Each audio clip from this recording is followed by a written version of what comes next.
जैन, मी तुषार जोशी, नुकताच सांगली जिल्हा पोलीस अधीक्षक म्हणून रुजू झालेलो आहे.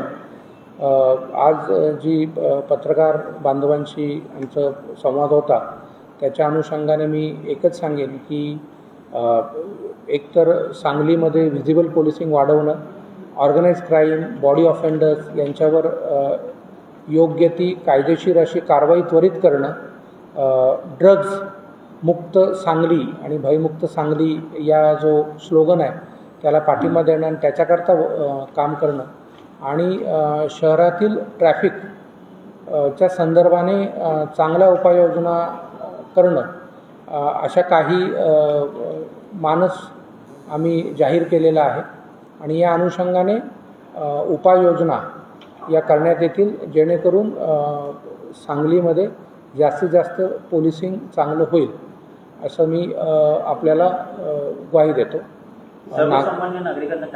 आणि नागरिकांनाही आवाहन करतो की या संदर्भाने एकतर असं काही जाणवलं तर लागलीच पोलीस स्टेशन आणि 112 डायल 112 हा जो नवीन उपक्रम आहे त्याला आपण कॉल करू शकता.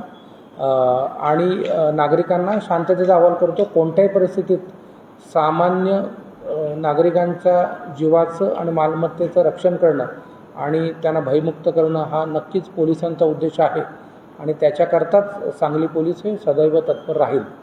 बॉडी ऑफेन्ससाठी LCB स्क्वॉड आणि या अनुषंगाने बॉडी ऑफेन्सेस जे आहेत त्याच्याकरता आम्ही LCBलाही एक कामगिरी दिलेली आहे. विशेषतः सांगली आणि मिरज शहरात जे बॉडी ऑफेंडर्स आहेत त्याच्याकरता आम्ही LCBतर्फे स्क्वॉड हा ॲक्टिव्ह राहील आणि पोस्टल लेवललाही आम्ही ॲक्टिव्ह करू.